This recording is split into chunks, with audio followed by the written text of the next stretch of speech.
What's good? What's good? What's good? This is a post Super Bowl edition of the Voice of the Fans podcast. Want to thank you guys for tuning in, as always, to the Voice of the Fan podcast each and every week, fans. We couldn't do this without you, and we thank you for your time, as always. Cleveland, Super Bowl Sunday, better perspective. How you feeling? You don't look like you hit him From over a the head bettor's on Sunday. perspective, Cam, not great. A little sick to my stomach about what could have been. About what could have been. Well, you certainly had that look on the face. Maybe we can get into that story a little later, man. But first thing first, what's the weather like up in the Northwest today? Oh, it's about 50-ish, 50-ish. 50-ish, clear skies, And partly sunny. partly sunny and a brisk breeze out there, huh? No, not too much of a, westerly breeze. It's pretty cool. Okay. Down here today, man. Yesterday it was a hot week. It's crazy. This week kind of remind me of 2014 when the Seahawks won the Super Bowl in New York. How everybody was anticipating it being cold and potential snow, and it was like 60 degrees, and then 60 degrees in New York City, and then the very next day it snowed. Well, it was 80 degrees all week leading up into the Super Bowl. Monday, it dropped down to a brisk 55 degrees, and then we're walking around here with a chill in the air that a lot of people weren't prepared for, and then it kind of warmed back up today. There he is. Look at this guy. Got with the Tacoma Rooters. Like that Is that Rainiers. a Tacoma Rooters hat you got on? What the hell is Represent. Represent with that rain dog. that? Look at that. I need a Rainier right now, man. We got Mr. Eric Williams, Fox Sports News, NFL expert, know it all, and we're gonna pepper him with some questions today. We're gonna pepper him with some super. We're gonna talk about the Super Bowl, recap the Super Bowl, see how he liked it. Yeah, sounds good. And then we're gonna pepper him with some questions about these Rams and the Bengals.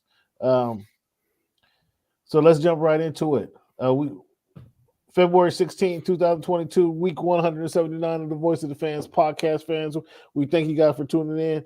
As we do each and every week, we start this week out with start the show out, with our number game. And the number 16. When you think of the number 16, who wore that number best or who first come to your mind? Mr. Cleveland. Well, Cam, right now, who comes to mind first is Rocket Tyler Lockett, 100 reception guy, Pro Bowler for the Seattle Seahawks comes to mind, first and foremost. Really? Or best is probably, Cool, Joe Montana. Yeah, you finally made some sense in your second comment there. What about you, Mr. Eric? Who comes to your mind first when you think of the number 16, or who wore that number the best? To be honest, the first person I thought about was Ryan Leaf. I saw at the Super Bowl this week, and obviously things didn't go great in the NFL, but in college, Ryan was a beast. I mean, he was slicing and dicing people in college. So that's the first person I thought of. I think Ryan was 16. Is that accurate? Is that correct? Yeah. But then like my man Cleveland said, Joe Montana. Obviously he made the number. When you think about what he did with the Niners and what he meant for that era. I got a chance to go to a lot of games. Fortunately during my time covering the Seahawks, and every time I go to Candlestick and you're on the field, you just kind of think of think about the plays that were made on that field back in the day, and you can't help but have nostalgic memories just being in that stadium. It was a little unsafe at times there, but enjoyed watching games there. It was a unique stadium, Candlestick was. I've been to a couple games there. It was kind of a unique off to the side. Wasn't on an island, but as close as an island it could be. It was a unique stadium there. Got cold there because it was right by the water. Right on the water, and the wind, the windy, breezy, yeah. It's I mean, Doc Gooden, you could argue Ooh, him that's good. for being the best to wear the number 16. Of course, Eric, Cleveland gives no credit to anybody that went to the University of Washington. So if you wore the purple and gold at the University of Washington, you will never get any recognition in this category. Because Steve Pelor doesn't come to mind. I mean, Steve Pelor was Ooh. a quarterback putting up a lot of numbers, a lot of He was yards. cool. He was cool. He had some good seasons, but I mean, man, Yeah. I mean, the conversation is such that just doesn't allow for Steve Pelluer to be No, in the conversation. Unfortunately, I'm shouting Yeah. you out, Steve. I'm with you, Steve. Yeah, a But cup of then, coffee in the league. yeah, Yeah. exactly. Number 79. So I thought Joe Montana was the best. Number 79, I have to go with Jacob Green. I mean, that's the first guy to come to my mind, and Jacob Green, and he was playing before they even started recording sacks for patrolling the defensive line for the Seattle Seahawks. Who do you got, Mr. Eric? I'll go with Red Bryant. Just a guy that I enjoyed covering. Was one of the guys that really got that team going when Pete Carroll came in initially, and kind of established that strong side end position. He was kind of the prototypical guy that they went and got guys like him after that, and really kind of a guy that energized that defense, and got them going during those early Pete Carroll days. Okay. How about you, Cleveland? Well, just to piggyback on what Eric just said, he's talking about, you mentioned Jacob Green, and then Eric mentioned, his son-in-law. So, That's right. that kind of ties in very, very cool. The same number. So definitely, I think Jacob comes to mind first. Red Wart very well, as Eric just said, and then the lineman Jim Lachey, I think probably Ward the best. He was just that guy. Oh, good one. Good dig there. Good dig. All right, fellas. As you know, man, we had the big game at the end a couple nights ago. Eric, you were in the house, right? I was not in the house. I was there during the week, but I was not Oh, there to enjoy it you on didn't Sunday, go. unfortunately. You didn't travel No, up there this Sunday in the traffic to get to SoFi during the no. Super Bowl Sunday. I enjoyed watching it on my 55-inch screen at home, so I was good. Okay, I've been so to a couple Super Bowls already, and I enjoy being at them. But to be honest, as a media member, it's the access isn't great, particularly with COVID and everything that's going on. So I was cool watching it at home. yeah, okay. Eric, I got a couple questions NFL related before we get into the Super Bowl action. Um, and this is the first that we've talked to you. Again, you've been a friend of the show for so long, and always come with your witty thoughts and significant feedback, especially when it comes to the NFL and everything that they have to do. But what are your thoughts, Eric? We haven't talked to you on the Brian Flores lawsuit. First of all, do you think he ought to be fired? Was his firing justified? And then, what do you think of the lawsuit and the resolution? What would be the end game for this lawsuit, as you see it? Well, let's talk about the firing first. I think he Okay. went 10-6 and 9-8. Is that correct? That's correct. So I mean, he had a winning record the first 2 years he was there. I mean, how do you fire a guy that has a winning record? I know there were some. He went 1-7, Eric. He went 1-7, Eric. But then he won like 7 or 8 in a row, right? It's a trend. It's a trend that you have once, and I've told the Cleveland this, and I'm just getting your feedback, Chief. Cleveland and I had extensive conversations on this. But Play to win the game, Cam. You played to it's win a trend. the game. Eric, it's a trend. When you start 3 seasons in a row, under 500. I mean, when you're playing the guys on the back in the second half of the season, or have they underestimated you? And now they've kind of Here's my overlooked you thing, in the one Cam. game. I don't, and you can say whether it's justified or not. I mean, the owner is the person that's making the decision. Ultimately. Yeah, certainly. Yeah. Well, my beef is I don't feel like black coaches are getting the same length of time to build their program as white coaches. I mean, they're just not. Wilkes was fired after a year. Vance Joseph was fired after a year. Coley was fired after a year, and I mean, that was a dumpster fire in Houston.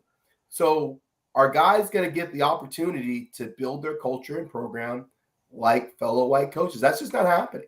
So that's the first You're issue, absolutely and right. that leads to the lawsuit. Flores is like, well, screw it. Like, if I'm not going to get a chance to really go in here and do what I'm capable of doing, then, I mean, the owners aren't going to listen to the Rooney Rule stuff because it hasn't had an effect. So, I mean, it's the natural next step in terms of litigation to get, to get what they deserve.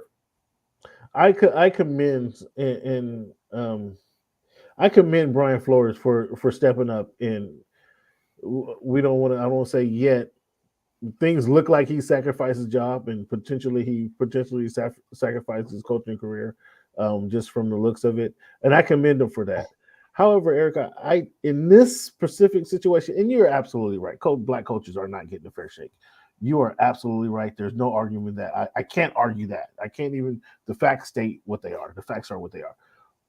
Out of the nine openings, 8 of them went to non-coaches of color, or 8.5 of them went to non-coaches of color. So the facts are what they are. You didn't give McDaniels any love? I'm saying he was, well. He says half, right? I mean, he says half, so I give him a half a person in there. But Easy. nonetheless, I'm not. I wasn't terribly upset initially with the firing of Brian Flores. I'm a Dolphin fan. I was not upset with that. Um, However, I do agree with you. Coaches aren't getting the black coaches of color, minority coaches aren't getting that time to fail, and that's important. That's a piece that needs to be filled in. Getting that time to fail, and then getting that callback. That's what they're not going getting. I think that's a bigger stat. I think out of the since 2003, the 520 hirings, only 21 times have a black coach been rehired. I think that's a more glaring issue, highlighting the issue of the minority coaches not getting a fair shake. So um, that's interesting. It's not going to be an easy fix, as you mentioned. You can't dictate to the owners who they should be hiring, how they should be spending their money. So it's not an easy fix. Do you have a solution that you want to give Goodell? No, I don't have a solution other than when guys get hired, give them enough time to give enough reasonable time to fail or succeed on their own. I mean, they should at least get 2 years, you would think, Yeah. particularly with the investment that the owners are making to sign these guys to the deals. Yeah. You seem like you want to get your money's worth, but it just doesn't seem to be happening. And again, I don't have a great idea of how to change things other than just to try to create fairness, which doesn't seem to exist right now. And again, this is something that's been happening for decades. If you talk to black coaches that are in the league, and they're not going to say anything because their jobs are on the line, so they're not going to speak publicly on it. But I'm sure that a lot of them agree with Flores, moving forward with the litigation, and are hopeful that it helps change some things behind the scenes in terms of not only giving them more opportunities, but maybe change perception. I think perception is a big deal in the league as well. Once one thing works, every owner is looking for that next guy. And really right now it's Sean McVay. Everybody's looking for the next person off of that tree who can go and do what Sean McVay does. And there's only one Sean McVay, to be honest. I mean, some of these guys have had some success when you look at Zach Taylor and LaFleur. Shanahan obviously hired McVay, but kind of in that same line of offensive coordinators that call plays and have a good relationship with the quarterback. But if that's the case, how can Eric Bieniemy not have a job? I mean, it doesn't make any sense to me. I mean, he should have a head coaching job somewhere, and for whatever reason, that hasn't occurred. So again, you're talking about issues of fairness, but you're talking about fairness in a bottom line league where there's a lot of money involved. And again, people choosing to spend their money how they choose to spend it. Cleveland, you want to add anything there? Yeah, just to the point that, Cam, as we've been discussing on the show, I think that there's a lot of ambiguity with regards to what owners are looking for in their criteria as far as what makes a good head coach. And then also to some other points that have been made. I mean, I think first and foremost to guys like, Jim Caldwell and Todd Bowles, They fired Caldwell in Detroit for having a 9-7 season. They have not had a 9-7 season ever since. They fired Todd Bowles because he couldn't make all those pieces come together.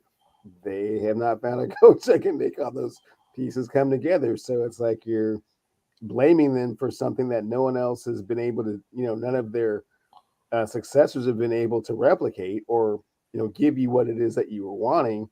But at the same time, these guys were such bad fits and, unwarranting of the job, but no one has been able to do a job even remotely close to what they were doing beforehand. So when you look at, kind of like you're saying, like coaches don't get that second opportunity to fail or learn from their mistakes, if you will. So that's unfortunate. And then, you just see how many coordinators are in very, advantageous positions and are putting up really big numbers, but it just doesn't translate into the hiring process. So that's been frustrating, but at the same time, I don't think surprising in some respects. I will say one thing that I think would help is FaceTime with the owners for some of these frontline Black candidates, so owners can kind of get to know these guys on more of a personal level.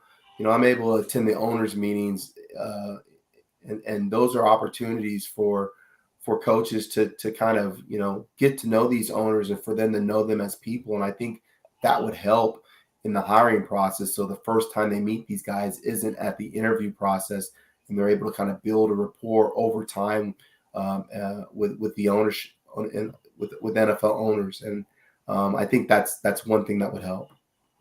Yeah, I guess more of those meet and greets.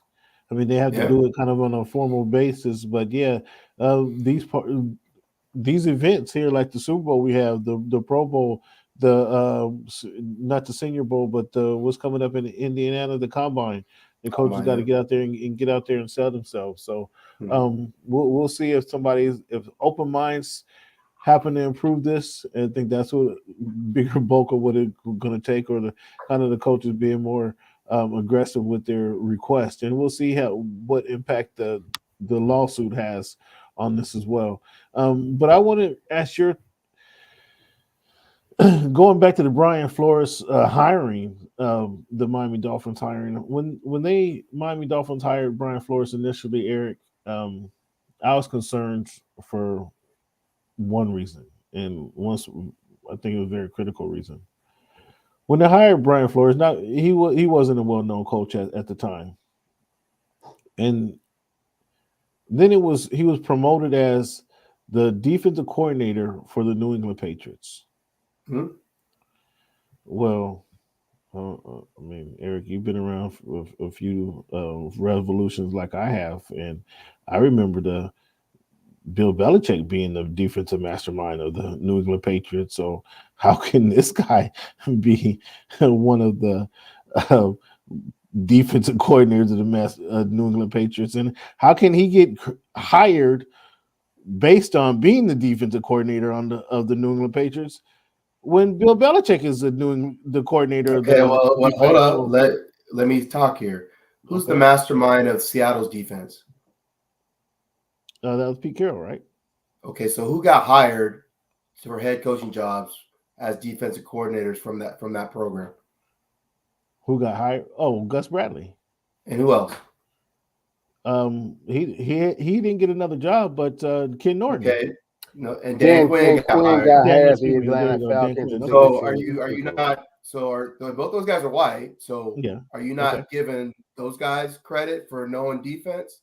And you're not going to give Flores any credit for knowing anything because Belichick is pulling all strings? Because Belichick was pulling on strings. That's a very good correlation. Very good correlation there. Good, right? That was a fantastic analogy, Eric. I like it. The defense wasn't an issue. They couldn't score points. I mean, that was the issue. No. Defense was not an issue, but what are we talking about? So I was questioning the hire because of how he was presented presented to me, and where I'm going with this. Mike McDonald, and you can help me with this because I don't know who Mike McDonald. I don't know anything about him, but I know he's promoted as the San Francisco run game coordinator. Mhm. And how are you going to the history of the Shanahans have been a run coach of a running team. Profits of the running game is a history of the Shanahans, in my opinion. From all that I know of football, the history of the Shanahans is a running scheme offense, and then you have your quarterback kind of roll out the backside, and you're going to find some open receivers just because of the way they're schemed. Mhm. I don't remember Mike McDaniel coming up with any of those schemes or winning Super Bowls in Denver. I don't remember that. I don't remember him being a fixture of San Francisco a couple of years ago. Help me out.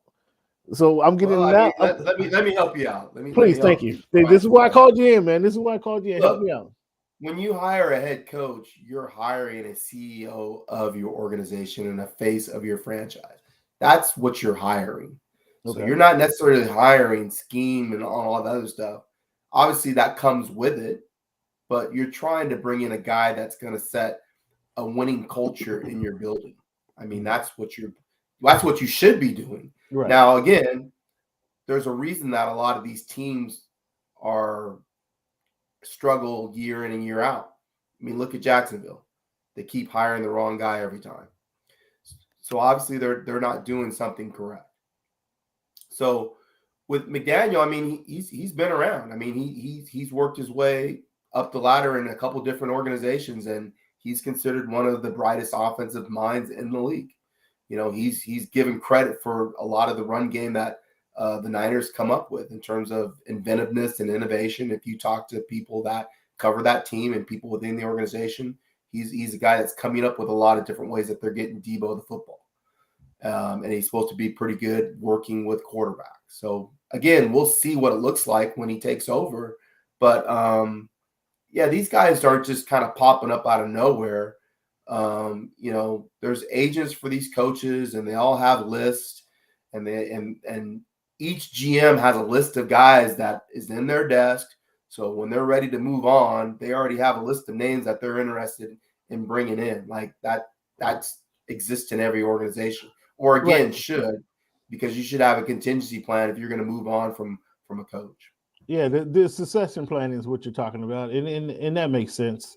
Um, it's just so you're high on McDaniel. You have some confidence in McDaniel, or you I just didn't say comfortable? that. I didn't say I'm You high on McDaniel. I just okay? said that people think highly of him around the league, and we're not surprised that he got the gig based on what he's done at different stops, Okay. you know, around the league. McDaniel grew up with Shanahan. The guys they went to high school together in Denver, and he's been around Shanahan since went to high school, played at Yale.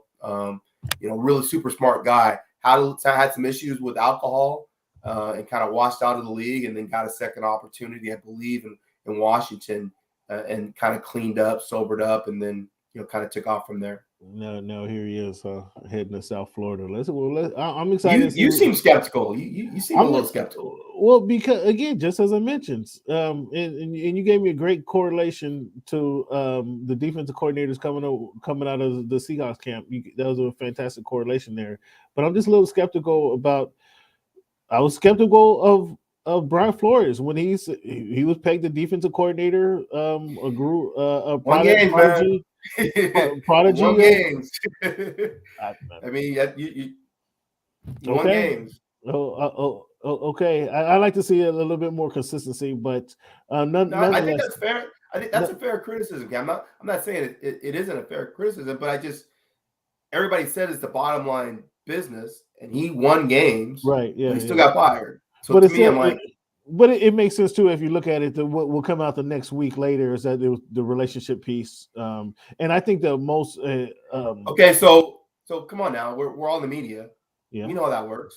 They got yeah. to have a reason for getting rid of him if he has Well, over 500 record. there So of you course it's go. gonna be, well, he didn't get that's along with it. me. That's the easy thing. Yeah, It's easy. that's the easy go to. To That's the easy go it's to. easy to Sure. kick them in the you know what, as they're good and out the door.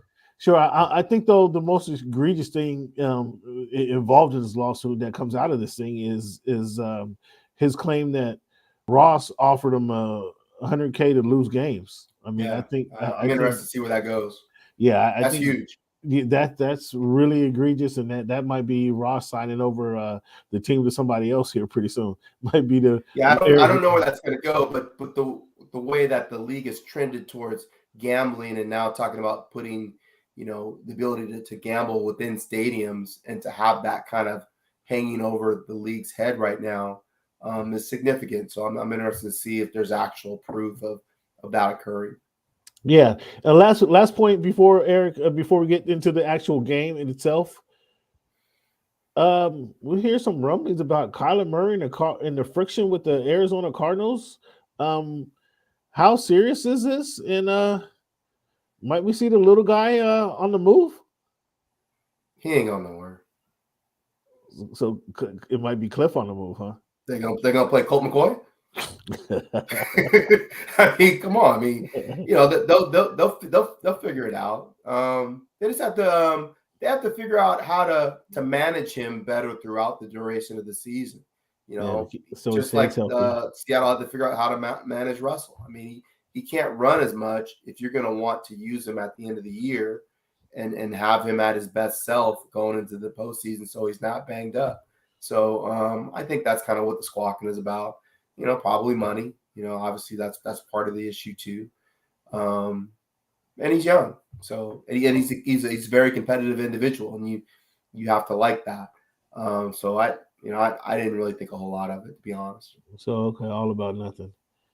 All right, now let's get into the game, man. And you were at home, Eric, so you're watching like I'm watching it from the TV. Why did they call in The Rock? What was The Rock there for? That whole it's Hollywood, man. We didn't need any more hype. It's Super Bowl. We're moments away from kickoff. We need zero hype. And they brought in The Rock to do this whole wrestling WWE production. I enjoyed it. Did you really? I thought it was a buffoonery, a stretch. I thought the NFL didn't need it. Cleveland, did you have an issue with The Rock being out there?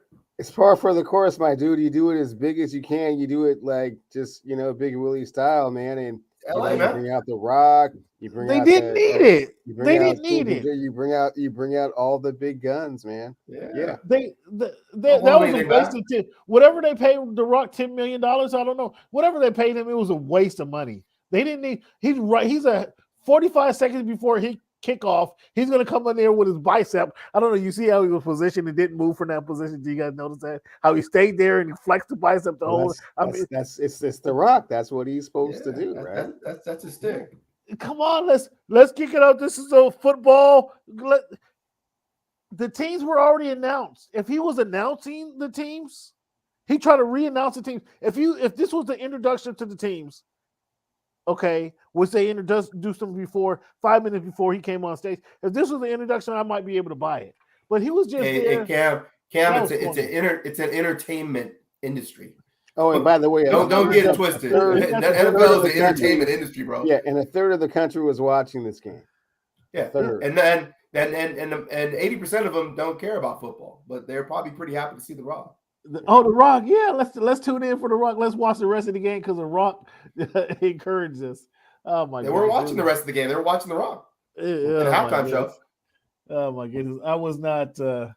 I was all good with The Rock. I mean, it's LA. You want it to be over the top, and I thought the whole the halftime show was off the chain. I mean, I thought it was great. It was very entertaining, and obviously in my wheelhouse when you talk about Durant certainly. And Snoop. Those are people I grew up, watching, and so I was totally with that. They did a great job. Eric, we went 56 years or 56 years without having a pregame hype session, and they throw in a pregame hype session. What I thought was if you want to go back to leather helmets, Cam, and guys kicking with steel in their toes, I hopefully we've evolved. Hey, I tell you what, so, it's 2022, bro. I mean that's where we're at, But if they went back to leather helmets, there'd be a lot less penalties, roughing penalties. So I'm fine with the production of the Super Bowl. Yeah, what's with you and the Rock, Cam? I mean, I just thought it was a bit much. I thought it was a bit much. I thought it was a stretch. I didn't think it was necessary. The Super Bowl is a bit much, man. It was not even. It was not necessary. That's kind of the whole point. That's why we don't need it. That's why they bring Beyonce. That's why they bring Janet Jackson. That's why we bring Prince. I mean, it's that kind of event. Yeah, I don't understand what you. I mean, the best of the best at halftime. I truly understand it. But The Rock telling me let's kick off the Super Bowl. I didn't need it. The moment is already set. If it was Michael Buffer, would you been okay with that? No, the mood is already set. We don't need it. We don't need to get. I didn't need to get hyped. The mood is already set. We're moments before kickoff, and I got The Rock talking about. And I'm glad he didn't do. Can you smell what The Rock is cooking? I'm so glad. I thought that's what he was coming at. Plus, he's a hurricane, so he already gets a pass. For that reason. Hey, next year the Super Bowl hype man before kickoff. We don't need that. Okay, X that from the schedule. Jay-Z and Roger Goodell. We don't need that guy. Okay, let's do something else. We gonna talk about the game. Let's talk about the game. I appreciate that. Let's go ahead. I appreciate a half hour into the show. We're gonna talk about the game. I appreciate the Rams all-in theory, moving the chips all in. How they did to get Jalen Ramsey, moving all the chips to the middle of the table. How they did to get Matthew Stafford. That was impressive. You want to be a part of an organization that's willing to do that, I believe, because they're good. If all else fails, they're not going to lose out because of lack of trying. And Kroenke and the Rams organization, I mean, they did their thing with the all-in theory. Will more teams move all their chips to the middle of the table, Eric, to attack the offseason and attack the season how the Rams have in recent years? I mean, it's a great question, Cam, but I'm going to flip it on you. Will more teams do what the Bengals did? Because really the Bengals were a couple minutes away from winning that game. And they did not have the most talented roster out there, but they had, to me, the best quarterback in Burrow if you could protect him.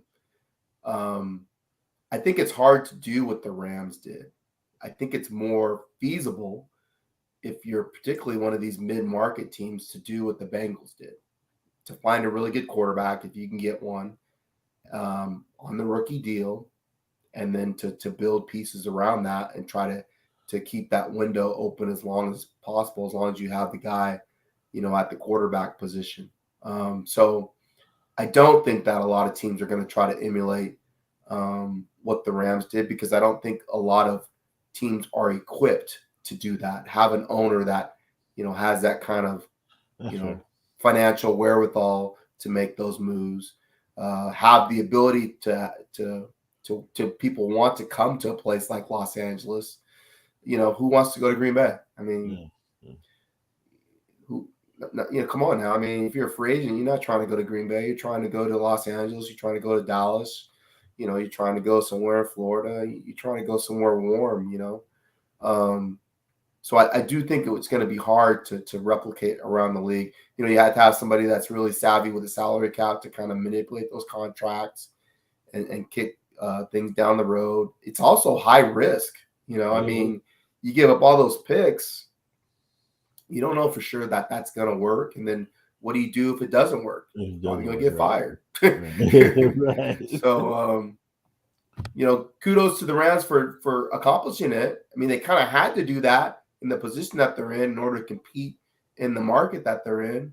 It worked for them. That's great. See if they can do it again. Cleveland, what do you think, Cleveland? I think that, gentlemen, that we have seen other teams try it and just haven't been successful at it. I think the Redskins try this all the time in many different ways. I mean, whether it's Hainsworth or other. You mean the Commanders? Yeah, like super big splash free agents. The Raiders try it. The Cowboys have tried it on numerous occasions. Eagles. It just has backfired on them. I recall someone named Vince Young saying Dream Team. He thought that they had assembled this, Death Star, and it just didn't work out that way. It just happened to work out for the Rams this time, but I don't think that it's something that you necessarily want to try and replicate, or necessarily something that, given like Eric was saying, depending on your market, something that is something that you really want to give a crack at. It's much easier to build around once you have established that you have a top tier quarterback and you have 4 years within to not pay him very much. Mm-hmm. Everybody always wants to, kind of like brush off the fact that the Seattle Seahawks were paying a 3rd round quarterback. And I heard, what's my man's name? Mike Robb say that for his first 3 years, he never played on a defense that wasn't top 3 in the league. So you have a top 3 defense and a quarterback that you're paying $400,000 to, you can do some things. You can build around that.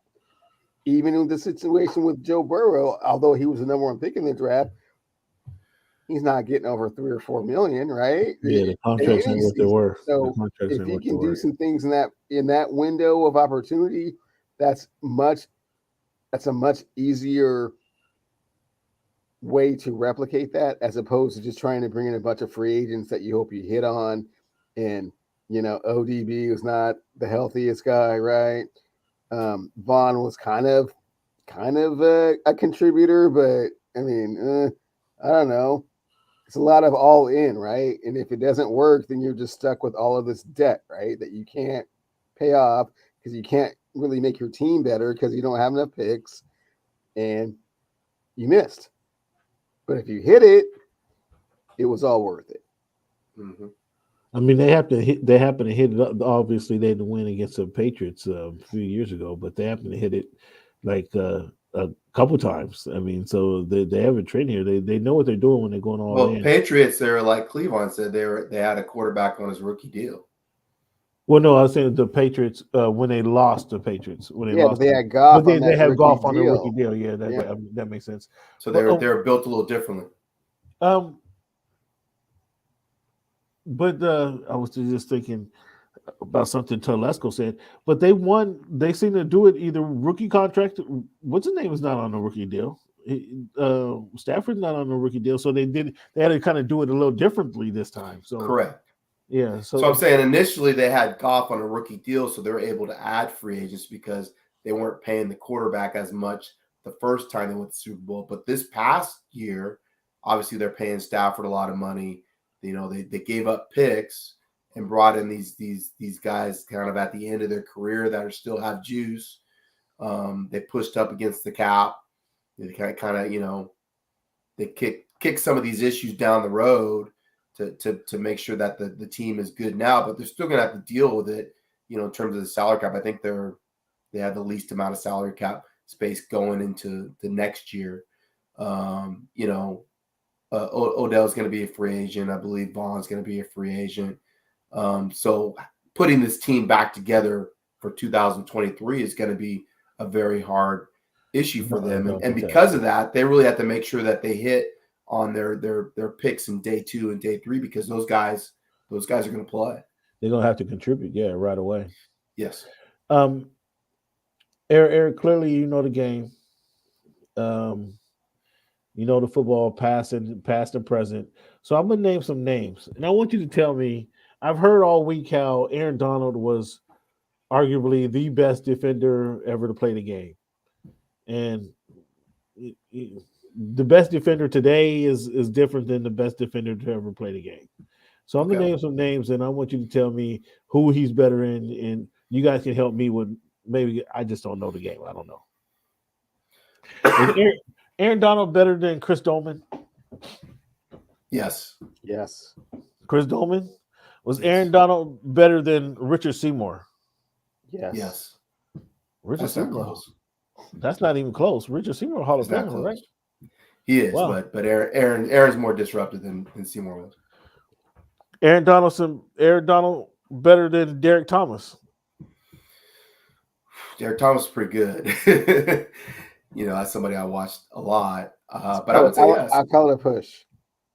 Okay. Push? I mean, Derek Thomas was a beast now. Yeah. That's why I call it a push. Let's speed this up. I mean, to me, if we're going to talk about best ever to play, LT, Reggie White, That's Bruce it for Smith? me. Bruce Smith? Is Eh, it Donald better No, than Bruce Smith? no. I put Bruce Smith ahead of Aaron. I do. Really? I do. I Well, don't know if Bruce can Bruce move inside and do what Aaron did inside. I don't know if Bruce can It- move inside, but I don't. and But that's the thing about he's Donald. way more Aaron, dominant Aaron on can that move that outside. end. We've seen it. That's Aaron the can thing move about outside, Donald. and nobody Yeah. can walk He him outside. can, Yeah, he can, yeah. but just I don't think it's productive as Bruce. I think that's But kind of Bruce would not be as productive as Aaron inside. I Very don't true. think. Yeah, that's true. That I agree with that. So I had Bruce. I did have Bruce ahead of Donald just because of the productivity. But I Okay. didn't. But he can move around. I didn't really consider that Donald moves around. He's been doing that more recently as well. Yeah. But okay, we have Reggie, Bruce Smith, LT, Charles Haley. Nah. I was gonna say Junior. you could say Junior, you could say Ray Junior Seau? Lewis. See, No. Those are linebackers. Nah. That's a I different. mean, position. Ray was a beast, but Ray played in front of with Front some of pretty some good high players. defensive behind some. linemen that- I mean, What about- Nagata was he didn't get touched. Yeah. Because what about Warren Sapp? they were What about holding- Warren Sapp? Sapp was a beast. It's a great. I think that's probably the clearest comp in all of this. Yeah. And he was better Yeah. than Sapp. I think Aaron Donald was better than Sapp. Yeah, say. I mean, Sapp was really good though. Sapp was really good, man. I mean, Tough one. Sapp didn't go outside though. Like Aaron can move around. Sapp didn't go outside. Sapp wasn't as good as left or athlete right. as Aaron is, but Then that's where I'm going with. And Sapp was great. So I think Aaron's what he's had in 10 years, 9 years. I think he's had 8 like years. At the 8. it's just like a 6-year run of dominance. So and Sapp it's had been like impressive. the 2 or 3 year dominance. Reggie did what he did in Philadelphia and Green Bay, so it's been impressive. I think he's probably the 4th best defender of all time, guys. By just that little quick list we did. I don't know. I mean, I'd like to see a little bit more extensive body of work.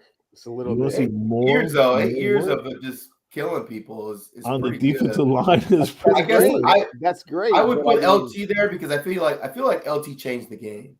Like Absolutely. people changed what they did offensively because of what LT did defensively, and that's why to me he kind of rises above everybody else.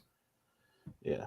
So we had the game kind of went nothing was really explosive early in the game in that first half, I didn't think. I think the coming out of halftime is kind of when the game changed, obviously, when the game kind of got more crucial. But before we get there, let's talk about the halftime show. Any highs and lows? What do you guys think of the halftime show? I thought it was good. I was surprised. The one thing I was surprised at is that Eminem did one song. That's all I was surprised at. Like I might have cut a little Mary's time for Eminem. What do you guys think? For me, the high was Kendrick's performance. I thought it was by far and away the best performance of the halftime show, and I was just absolutely on the floor when 50 Cent was still trying to hang from the pole. Oh man, Yeah, y'all leave 50 alone, man. He came out out of breath, doing the Y'all leave 50 ground, like alone, just man. woo! I gotta sing it. I gotta sing that move. Hey, they had to cut away for a minute to let him get his bearings.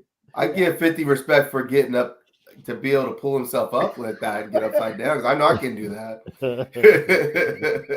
I would hit the floor, man. So yeah, I thought it was great. I thought Kendrick had the best performance too. I thought that was pretty hype. I was good with seeing just one song from Eminem. We on the West Coast. Eminem's from Detroit. Let's let the West Coast people handle their business. The one song I wanted to hear "Let It Ride." That was right. When I think of Dre, I mean that's kind of the one cut I think about. When I think of Dre, so that I would have liked to hear that. But other than that, I thought it was great. Yeah. I mean, the halftime show it was fantastic.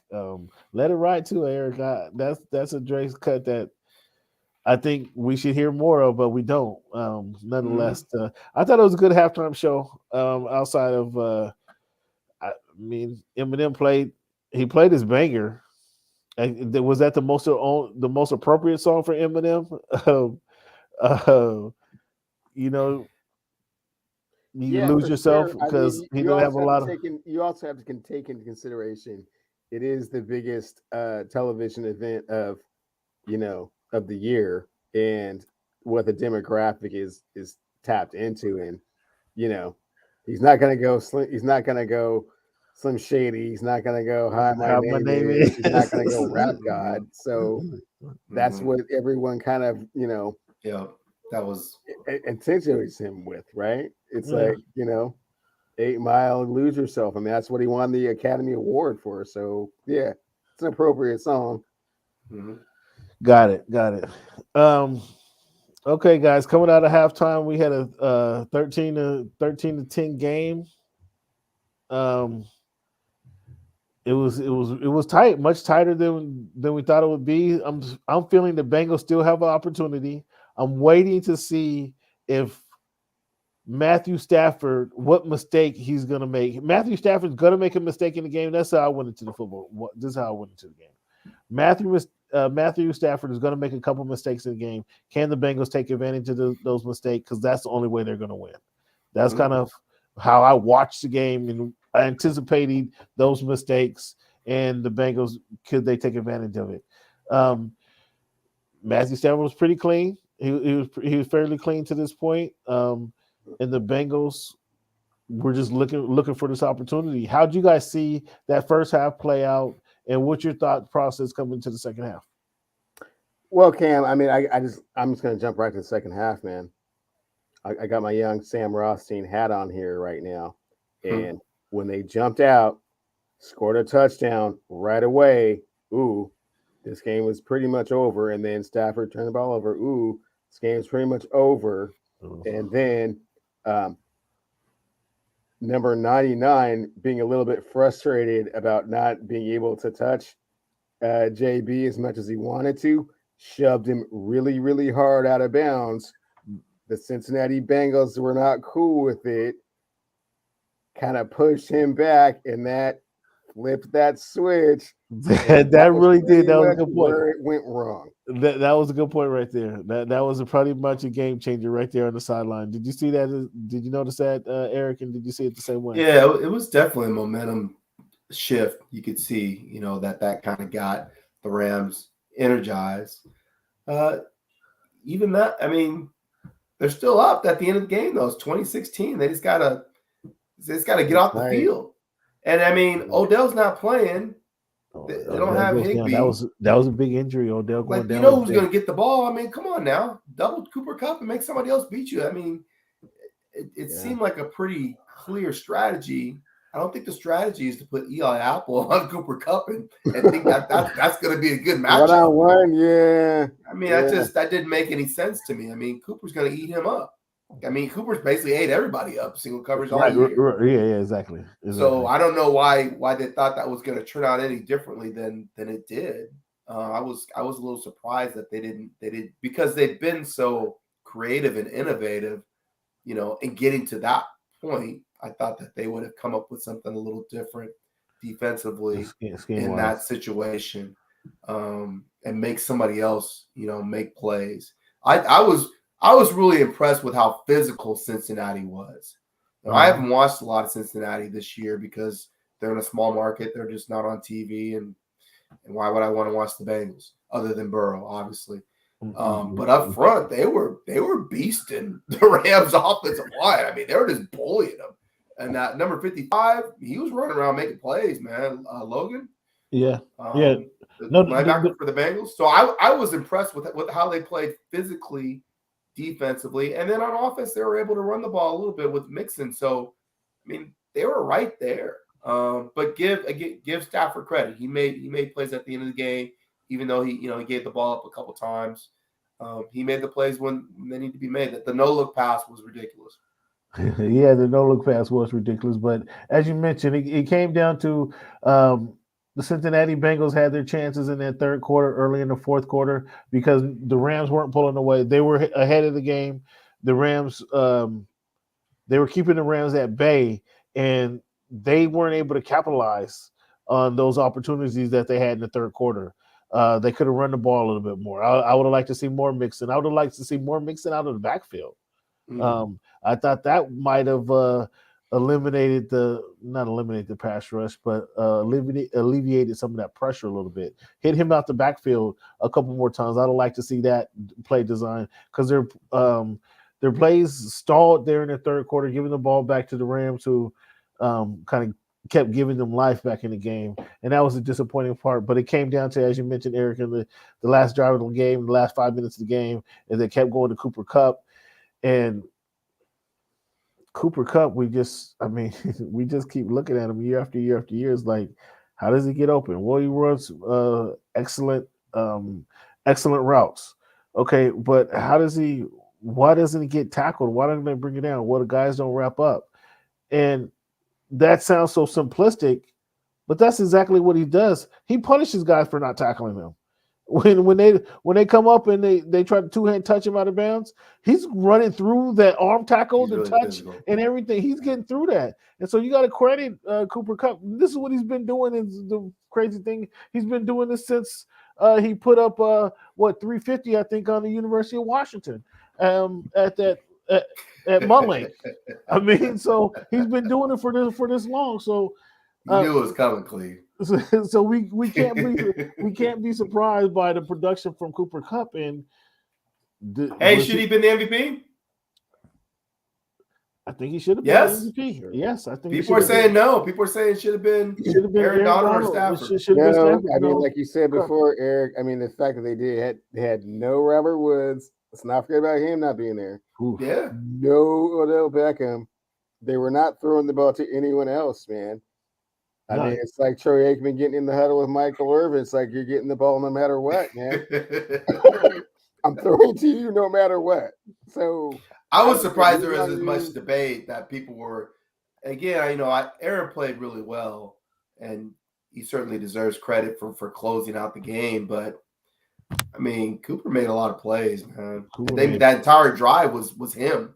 Right. Yeah. No, Cooper made play after play after play. It wasn't no question. I have no problem with him getting MVP. No, I think the run, though, oddly enough, that run that he had, it was only 7 yards, but that run that he had was more impactful than any of the catches he had, because that was a big play. They stopped the run there. The Bengals get the ball back with just enough time to go down there and win the game. And again, not only are guys not tackling up or not wrapping up, he's running through these tackles when the guys aren't wrapping up, and it just makes it look even worse. So credit to Cooper Kupp for doing his thing, getting the ring, doing it for Davis High School. That was magnificent. Looking into next season, Bengals clearly need to upgrade their offensive line, Eric. That's what I think. I think they could use another running back, probably a big Mixon is a big dude. Mixon is a big. No, they need Austin Eckler. Well, see this is what I'm saying. I thought they needed another running back to run those short yardage down. Yeah, like they're trying to use Perine. I don't think Perine is that type of running back. I think Perine's a duplication of Mixon. I think they needed a big running back to run through the middle. Nah, man, they need a running back that get out in space and go and hit the Jets. You don't think that's not Mixon? Yeah. No, I mean Mixon could do that, but they need another guy so they don't have to rely on him as much. On him that has a little more wiggle, in my opinion. Okay, all right. Somebody that has a little more wiggle, like Eckler, or I don't know, just like a pass catching running back that can get out in space and make you miss. KC has a couple guys like that. I think that, and then they need a fullback. Like they run three wide way too much. That's why Joe's getting killed. I mean, they got to run either two back or two tight ends and two tight ends. Yeah, two tight ends. But Osama, he less than 100% on Sunday. I mean, I thought he played okay considering that he was injured going into the game. But they need another guy. I don't think you can just go three wide and get five guys out in the route and then your quarterback's getting hit that much. that's not a recipe for a long, sustainable career for Burrow. So yeah, sustainability. What do you see? What do you see happen with the Rams next week, or next year? Excuse me, next season. Donald, we expect Donald to come back, right? That's not. Yeah, he already said that's that in the parade. okay. And does this validate McVay? I mean, somebody up in the Northwest, Eric, was saying McVay was just a lot of hype and bluster. Do you think does this validate McVay and his coaching Is tree? that person on the screen right now? He might be. I think anytime you win a Super Bowl, it validates you as a coach. So yeah, I mean, you get one of those on your resume. I mean, that means a lot. And so and if you don't have one, you see what a pariah you become and how much pressure and stress it becomes. So to get this one out of the way fairly early, I mean, 5 years into it is quite the relief. Eric, did you have anything on the game? Did you have an over under pick on the game here? I think I said 27-23 Rams on Twitter right before the game started. So I like the lower scoring game, and I thought the Rams would probably. There was more ways for the Rams to win the game than the Bengals to win the game. So that's why I went with the Rams. Okay, agreed. So Eric, describe to the people. First of all, let the people know where they can find you. Hey, you can find me on Twitter on Eric_D_Williams. You can find my work at foxsports.com. Appreciate you checking me out.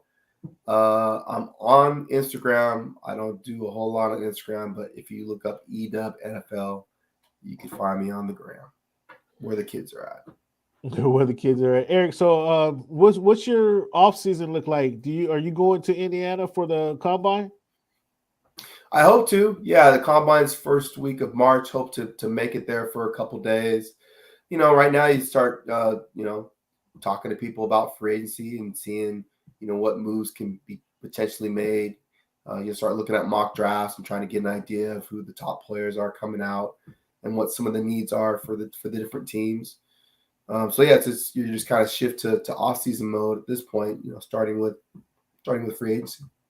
Now, when you say pull us behind the curtain, Eric, if you will, when you say you start talking to people about the free agency, are you talking to players, agents, team personnel? Kind of give us an insight there. All of the above. Talking to all your different sources with different teams to try to get a lay of the land in terms of what needs are, what people might be thinking, just to try to figure out where guys are going to land or could potentially land, before free agency begins. And this is obviously from your years of being in the industry and the relationships that you developed. You're just relying on these partnerships, so kind of count on them. Hey, what do you know? What's going on? What do you hear? Right? Yeah, correct. And again, some of it is speculative. Some of it is actual, stuff that they know. So you kind of use both of those things to try to make informative, decisions in your reporting in terms of what you think might happen in March. And how, before I let you go, just want to know, just kind of have a tricky question, Eric. Have you been a source becomes a source because to provide you with quality information, right? That's how a source becomes a source. No, a source becomes a source because they trust you. Okay, well, yeah. You've built a relationship with that person, and they trust you. So, and they're providing you quality information, or there's quality information being shared there. Okay, whether you're providing to them, they provide it to you, whatever. Can you tell us a time, Eric, when you were confident in this information that you received, and it turned out not to be so factual? No, I cannot tell you a time where that actually happened to me. Okay, all right. So that means you're doing a good job of building some relationships, Eric. Yeah. No, I didn't know. Well, I mean, but it's a great question, Cam, because I think sometimes you get information and then you're like, well, is that accurate? And so, right. as a reporter, you're taught to get a second source on information to make sure that you try to confirm what you've heard from the first source. So that's just kind of doing your due diligence as a information gatherer. So no, I don't believe I've actually got information, reported it, that wasn't accurate, and then had to make a retraction. That's something that you don't want to do as a reporter. You want to be accurate. Eric, I'm just so curious. Thank you, Cam, for asking this question. Have you ever heard something so outrageous from somebody that you trusted and you're just like, man, I just don't know if I really want to ride with that one, and then you don't, and then it turns out to be quite factual? Has that ever happened? I don't think so. And I've heard a lot of crazy things at times from people that maybe I didn't trust, and you're kind of like, that can't be true. Can't be right. Yeah. And then it's turned out to be correct. You're like, wow, that was just crazy. I can't believe that's actually correct. Gotcha. So I think it kind of works both ways. But I think as a reporter, again, from my experience, I'd rather be right than first. And so I'd rather be a few minutes later, but accurate in what I'm reporting, because I want people to be able to trust what I'm reporting. That's important to me as a reporter. Being first is great, and you want to be first, but I think, again, I want to be accurate, and again, try to get the best information possible. Gotcha. Yeah. How was Radio Row? I didn't see you at Radio Row. Did you get there? Did you get up there? Yeah, I was there a couple days. It was good. I was there a couple of days. It was kind of back to the way it was a few years ago. So it was good to see more people milling about and to see, familiar faces that I hadn't seen for a while. Got to talk to Michael Irvin for a little bit when I was down there. I got to talk to Marcus Trufant. He was down there. I hadn't seen True for a long time, so it was cool to be able to catch up with him and talk for a while.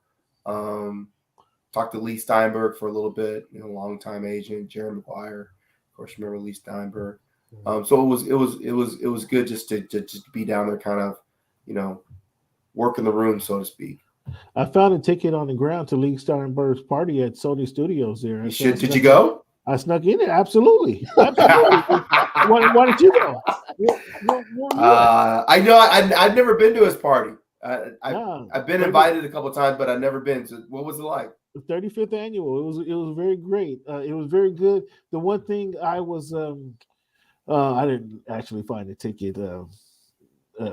I got credentials. I got credential for it, and I asked the guy. I was like, "Can I do interviews there?" He's like, "What do you want to do?" I said, "I want to interview the people, the dignitaries there. I want to talk about the party." He's like, "Well, I can get you in. I can get you in a +1, but no interviews." I was like, "Okay." But then when I got there, I saw people with their cameras and microphones running around doing interviews. But nonetheless, it was cool. It just happened to be hot that day. It was a warm week, right? So it was like 95 degrees that day. I'm walking around in a freaking suit, and it's outside. I assumed it would be inside. It was outside, and it was a warm one. But I talked to a couple of different people. Telesco was there, so I got to chop it up with Telesco. That was kind of funny. I did not had any idea he was going to be there. He actually won an award that he was passing out. Lee Steinberg was passing out. So I got to chop it up with Mark Collins of the New York Giants, formerly of the Giants. I got to chop it up with him for a long time. We chatted for must have been 15, 20 minutes, it felt like. But yeah, the party was good. It was a lot of his former players. And was Warren Moon down there? Warren Moon was there. Absolutely, Warren Moon was there. Talked to him briefly, so it was cool. I talked to the conversation I was most excited about was talk to Byron Allen, and he was there, and he had been there for a while. So that was pretty cool to chop it up with him. Talk about the industry, the broadcasting industry, and his aspirations. Also, the Damon from, is it John Damon? Damon John from the Shark Tank. Oh. You know what I'm talking about? Mr. I do know what you're talking about. Yeah. Is it John Damon? Damon John? One of the two, right? I think it's the latter. But yeah, the ball Oh, head dude. I call him Damon. He answered to Damon, so and so it was cool. But no, Lee Steinberg party was pretty cool. It was pretty cool. They had that one there. I had three part. I attended two of the three parties I was credentialed for on Saturday, so it was a long day.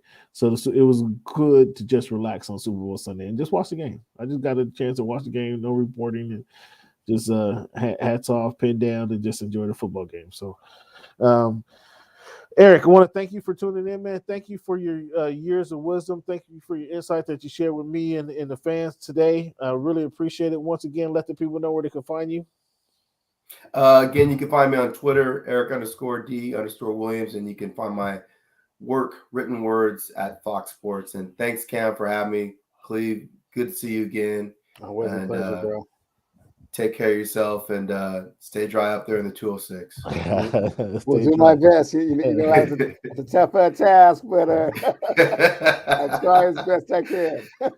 Dodge those raindrops, man. Right on, bro. Thanks a lot, Eric. All right, take care, bro. All right, easy, man.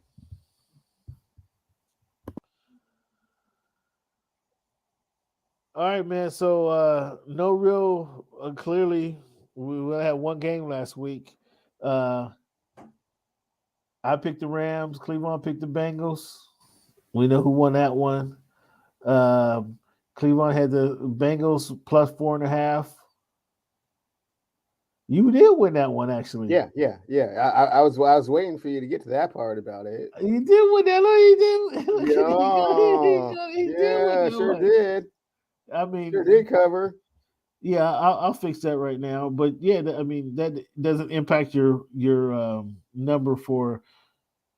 You're already leading for picks against the spread for the season. So kudos, good work out of you, Cleveland. Cleveland, I was surprised you got a W there. Thank you, appreciate it. I was surprised by that. I was surprised by that. Let me go ahead and give him this little point right here. One little measly point right there.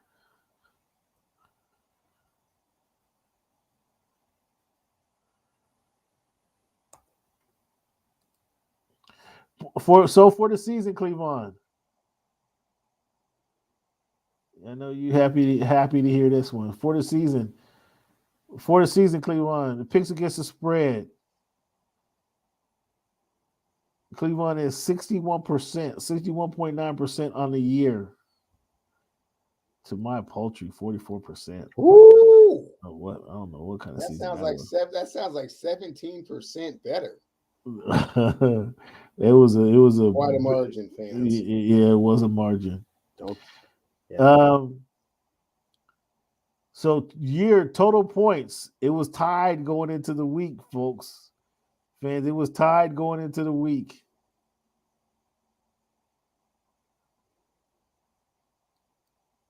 Hold on, what am I doing here? Total points on the year for the confidence picks, 330 to 325. I had the Rams plus 5. You had the Bengals plus 5 last week. So that Super Bowl actually decided that picks against that confidence pick game for us that I win, actually. So that was pretty cool to have these games that we play each and every week. We got to wait another year, Cleveland, until football season comes around. But we're going to talk about some NBA when we come back. Take a brief break right here. When we come back, we're going to talk about the NBA, and then we're going to get to our prop bets actually at the end of the show. But so let's take a little break here, come back, talk about the NBA.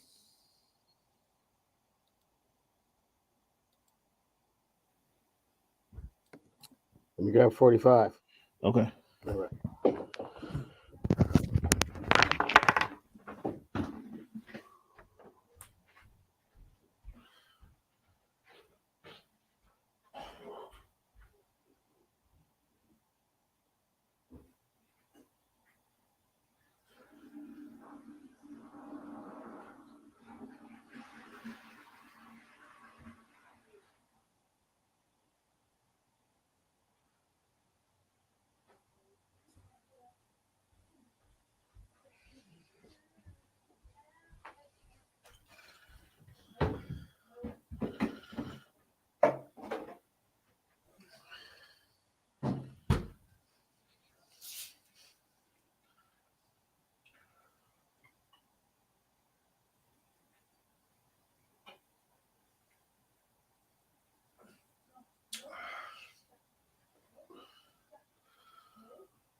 Um, what do you know?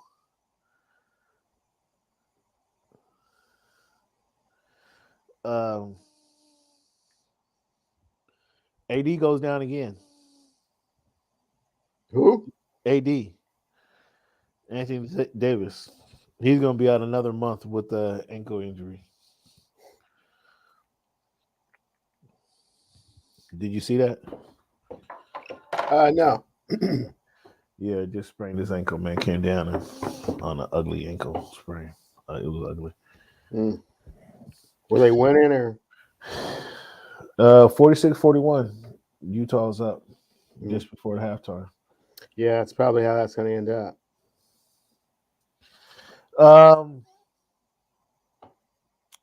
So let's talk about the NBA.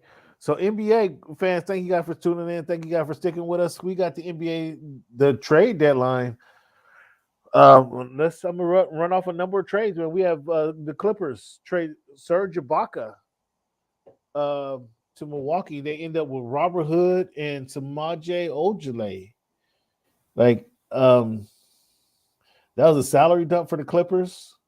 I mean, they get Rodney Hood, another swingman scorer guy. Samaji, I'm not kind of totally impressed. What do you think about that trade for the Clippers? I mean, the Clippers, like you said, it was a salary cap dump, and the Seattle experiment hasn't really worked out that well. So, And they got Hartenstein and Zubac, so to kind of play the low post, and then they just run a lot of small ball outside of Hartenstein and Zubac. They run a lot of small ball, and they got a lot of wings. So Serge didn't fit in with them. I think one of the better moves of the trade deadline at the end of the trade deadline, or that were made right before the end of the trade deadline, was Derek White to the Celtics. Derek White joins the team as soon, and what do you know? The Celtics they get a point guard and they start blowing cats out. 3 30-point wins. Like, I think that was the best trade of the deadline. What do you think? clearly not the best trade, but What was the better one? What was the better one? Clearly not the better. How clearly was that not the best trade? What was the better one? The Philadelphia 76ers acquiring James Harden for Ben Simmons. Okay, all right. Well, we're gonna get to that one. We're gonna get to that one. In fact, let's jump on right on that now. The Philadelphia 76ers. Repeat the trade. I didn't hear you. Repeat the trade to refresh our memory. The Philadelphia 76ers get James Harden. The Brooklyn Nets get Ben Simmons, Seth Curry, Andre Drummond, 2 first-round picks. That was a whole lot for James Harden. I love James Harden. I love James Harden. It was way too much, Cam. I mean, let's be perfectly honest with you. It was way too much. It was way too much. Yeah. Everything was good. Everything was good. The draft picks were acceptable.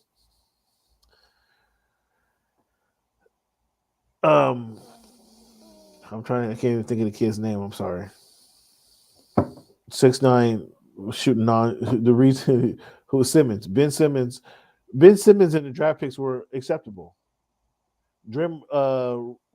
Robert Drummond, Andre Drummond.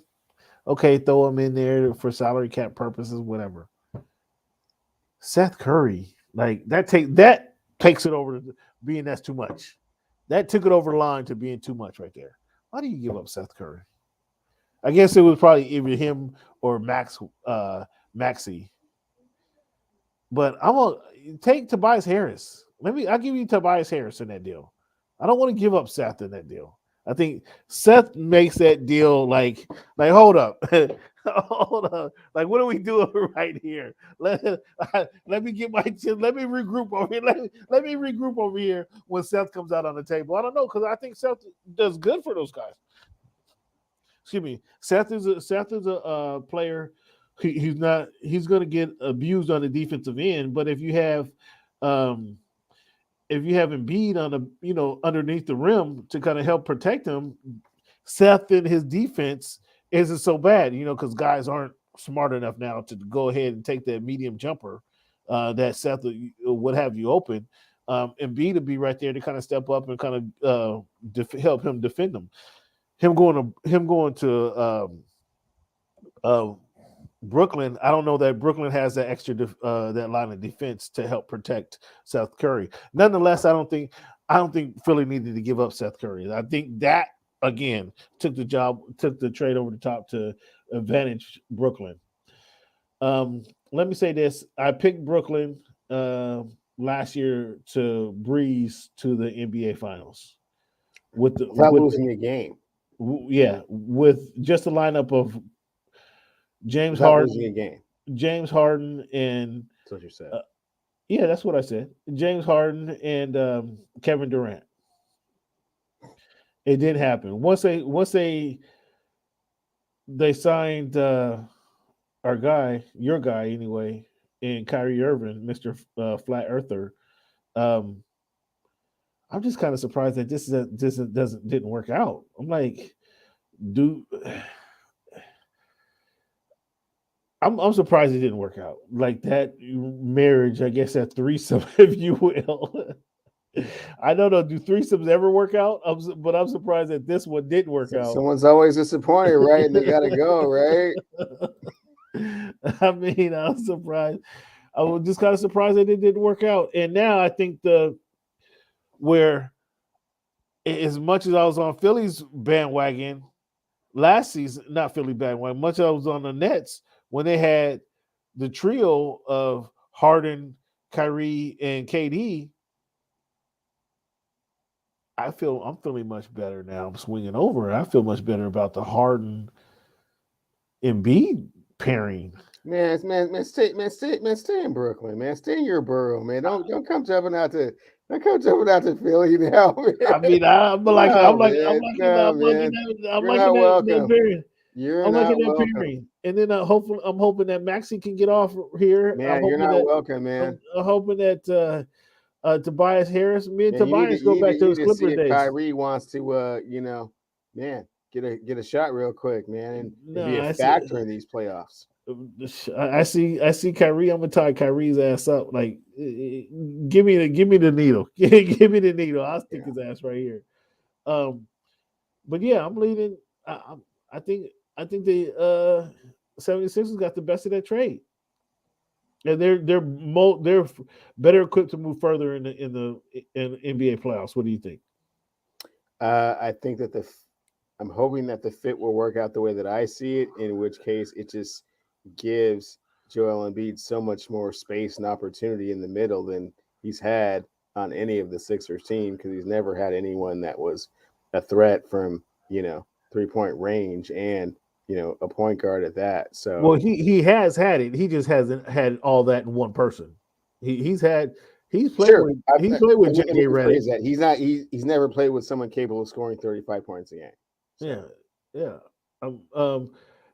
I think it's going to be fabulous. Immediately drawing the double team away from him because you simply just can't not guard James Harden. So when those two get going, I mean, if you like James Harden pick and rolling with who got traded to Atlanta? What's my guy's name? Clint Capella.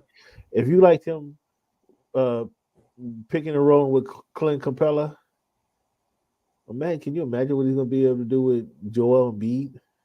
Like, yeah, I am imagining it, and that's why I said that they would be in the championship. So I mean, I've been rolling with Brooklyn for the last year and a half. Stay with him, man. Keep hope alive. We don't know what Kyrie's gonna do, man. James Harden is the key, though. James Harden is the guy. So Cleveland, I was gonna say this one, but this leads me to say this right now. You ready for this one? James Harden is a better basketball player right now than Kevin Durant. That's why I got to switch allegiance. James Harden is better than Kevin Durant, so I got to go to Philly. I got to go to Philly. And I love KD. But I think right now what James Harden gives you, he not only does he give you minutes on the court and not injured, but he gives you ball handling, he gives you scoring, and he controls the tempo. KD gives you scoring. I love the score. I love his game, but he gives you only scoring.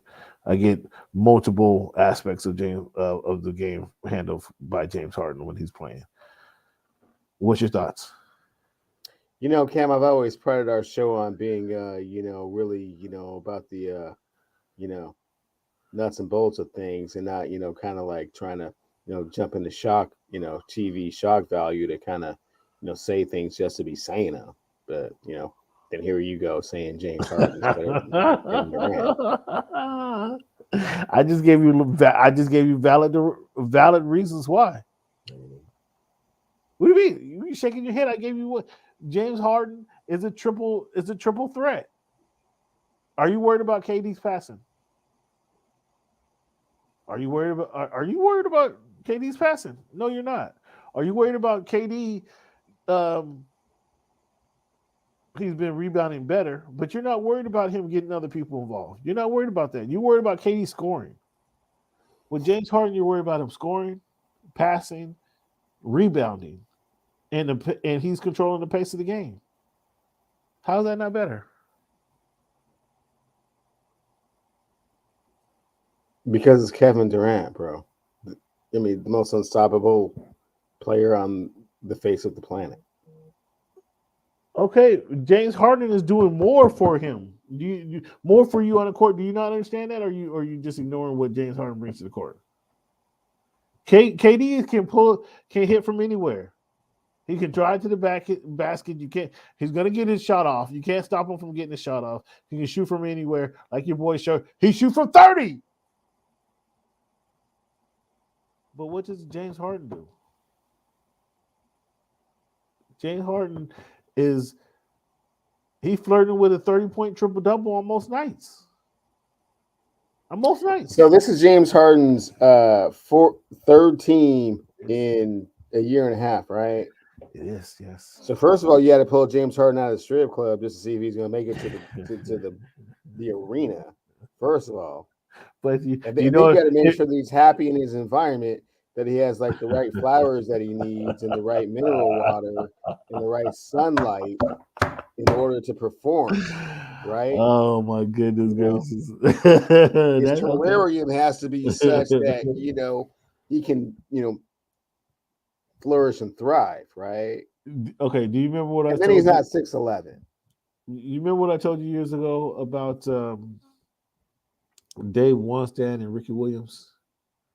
I blame Dave Wannstedt for the whole Ricky Williams quitting and retiring from football early. I blame Dave Wannstedt. As a coach, you know your players. You're supposed to know what gets your players motivated, what keeps them going, what has them going. If all the dude wanted to do was smoke Tuesday through Friday, build a hut in the back of the training facility, let the kid go smoke. That's all he wanted to do. Do that because he's performing on Sunday. So let's stop with all the shenanigans and allow the kid to stay comfortable and let him do his thing. And what we have with James Harden is we need to just let James Harden do his thing. You see he's going to produce and perform. Yeah, he's going to perform. And he's going to get others involved. And you're going to see Joel Embiid will be a month from now, Joel Embiid will be a happy camper. Is the Harden fit with Joel Embiid going to be a better fit for Simmons and Kyrie and KD? Yeah. Oh, really? Okay. Why do you think it's going to be? But let's not forget. I mean, we're putting an awful lot on James Harden. Let's not forget what the Brooklyn Nets are getting. They are getting a 6'10" point guard that doesn't have to play point guard, but can still run the team at any given time. He can defend anybody 1 through 5, and he doesn't need the ball. And Kyrie and KD would like to have the ball. So he's doing all the things that you don't want to do at an exceptional level, which most teams do not have the luxury of having. And you certainly don't necessarily want that to be your, front guy, right? Your first tier superstar. But they're getting him for less than that. And he's been humbled, and he's still in a situation where he can win a championship or get to the championship and doesn't have to be as integral a part of all of that on the offensive side of the ball, which is where he struggled. He did not struggle in any other part of his game. So, yeah, we'll see. We'll see how that fits. It just won't be as good of as a fit as James Harden going to play with Joel Embiid. So it sounds like you agree with me. The Philly might have won this deal then. No, they didn't win the deal because they gave it way too much to get him. It is more of an all-in, and let us not forget, James Harden's contract expires at the end of this year. So how much are you going to have to pay him to stay? We don't even know. You know how much you're going to pay Ben Simmons? It'll be $25 million. He's already agreed to kind of redo his. Yeah, has he? Yeah, he's agreed to. Well, yeah, James Harden is not always the most reliable guy. Who does these trades, any of the trades, change your finals prediction? Because I have to admit, my final prediction has been traded or has been changed. No, other than I believe at our last show we said Golden State and Philadelphia, the Will Chamberlain championship, and I still firmly believe that. Well, I'm changing mine. Mine is now changing from the Nets and Nuggets. From the Nets and Nuggets, now I got the 76ers versus Suns, I think. Yeah. Versus the who? Suns. Oh, that's not going to happen. You sound so certain. What's that? You sound so certain. Oh, I'm 100% certain that's not going to be the NBA Finals. I mean, you got something on that? Oh, for sure. What do you got on that? Oh, we can go wherever you want to go with that one, man. Name your price.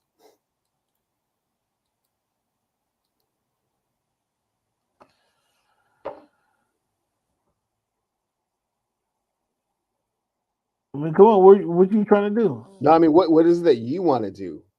I'm good with whatever you want to do with that one.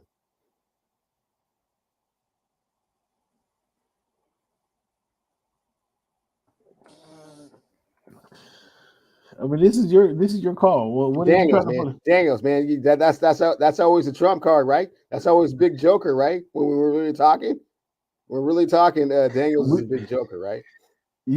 So you say the Sixers and the Suns. No. What I said is the Sixers and Suns will not be the NBA Finals matchup.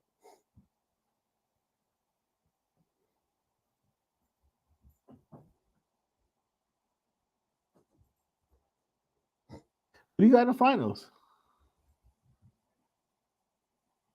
What does it matter who I have? I already told you who I had in the finals. I think Golden State and Philadelphia. You got Phoenix and Philadelphia. That's not going to happen. I got Daniels on it.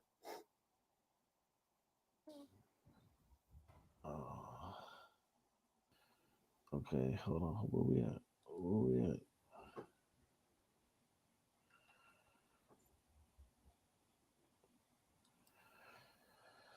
Oh, I messed it up. Hold on.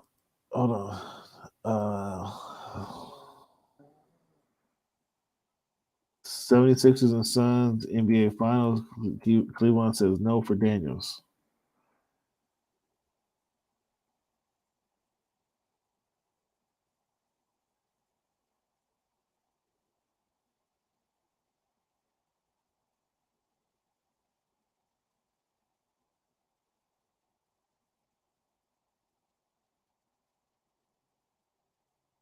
All right, man. It's been recorded. Okay. It's been recorded. It's been recorded there. So I hope you put Chris Paul in a plastic bubble from here till then. oh, listen to this guy. Yeah, so I'd have changed my picks, man. So we got the NBA finals to talk. We already got the finals that we talked about. Had to change our predictions. Montrezl Harrell goes to the Hornets. Did that help them? Nah, No. Daniel Tice goes back to the Celtics for Dennis Schroeder, Enes Freedom, and Fernando. I mean, it sounds like they're just moving contracts around. Does that help? Is that a trade that helps anybody? no. I told you I thought Derek White to the Celtics was a good trade. I thought that was one of the better trades of the offseason. Excuse me, of the deadline. So let's look at this week in history. Cleveland, go ahead and hit this last segment. 2000 or excuse me, February 12th, 1909. Excuse me, 2000 February 12th, 1909. The NAACP founded after riot in Springfield, Illinois, actually. February 19th, 1919, the first Pan African Congress organized organized in Paris by W.E. Du Bois. Uh, Valentine's Day, February 14th, 1867, Morehouse College was founded in Atlanta, 1867. 2016, 1992, the Los Angeles Lakers officially retired Magic Johnson's number 32 jersey. And February 16, 2005, the NHL announced the cancellation of the 2004-2005 season due to a labor dispute. It was the first time a major sports league in North America lost an entire season to a labor dispute. Remember that? The whole season they took off. Cleveland, we touched on it earlier. Kyler Murray versus the Cardinals relationships. Eric says no issue. You say big deal or no deal? Oh, we're gonna see Kyler Murray in the yellow and green here pretty soon. And yellow and green is a Green Bay? No, it's in the Oakland A's. Oh, wow. Okay. He's gonna pull a trump card, huh?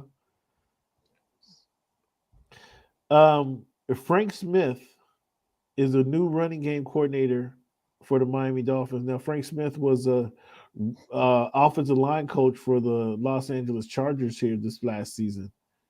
Fiery coach now becomes a run game coordinator. Any thoughts on that? None whatsoever.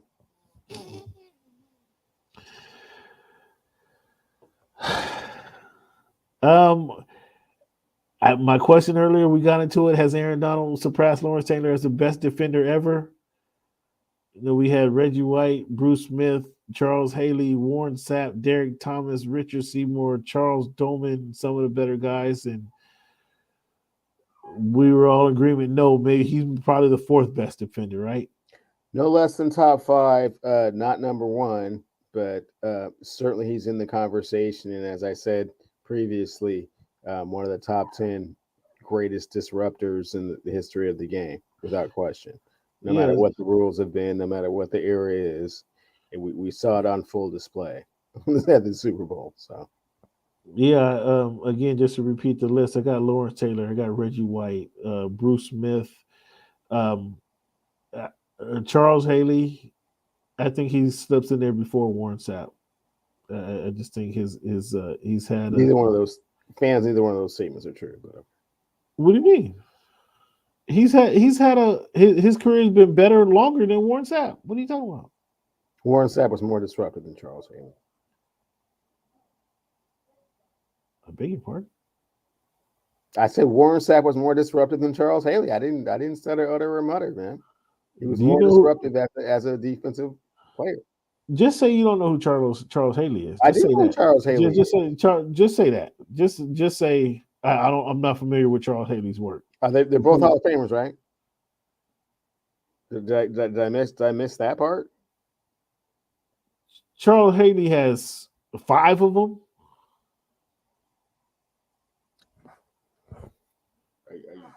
Are you statting me to death, or what's going on? I mean, this is your category.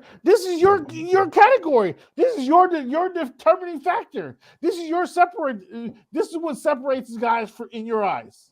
At times, yes. If they have 1 or 2 rings, you feel that they're so much better because they have a ring, because they've been on a team with somebody who's more performance. At times, yes. And so one guy changes the power, changes the dominance. He goes from the Niners, who dominated the last 4 years, the NFL, to the Cowboys. When he changed his team, and now the Cowboys dominated for the next 3 years. What are you talking about? Warren Sapp didn't have that type of impact. He wasn't going from did you just hear yourself going from the 49ers to the Cowboys and the Cowboys to the 49ers? I mean, you say the same thing about Deion Sanders. I mean, it's the 2 top tier teams in the league. Yeah, whichever way they go, kind of, shifts the balance of power. Yeah, Warren Sapp didn't have that power. When he went to the Raiders didn't become Super Bowl champions. You see what kind of examples and analogies you're giving me? And what does this have to do with Aaron Donald anyways, man? Look, I said Aaron Donald's in the top 5. Well, we were talking about Charles Haley versus Warren Sapp right there. No, we're not getting into all that. Okay, because you know your argument is whack. Your argument is weak. It's ridiculous. You're trying to come up with other arguments about what I'm talking about who was the more dominant defensive player. What was the best Super Bowl commercial? I thought the most effective commercial. Not going to say it was the best. I thought the most effective commercial was a QR code bouncing around the screen. Did you pull your friend? How many people in the party you were at pulled out their phone to scan the code?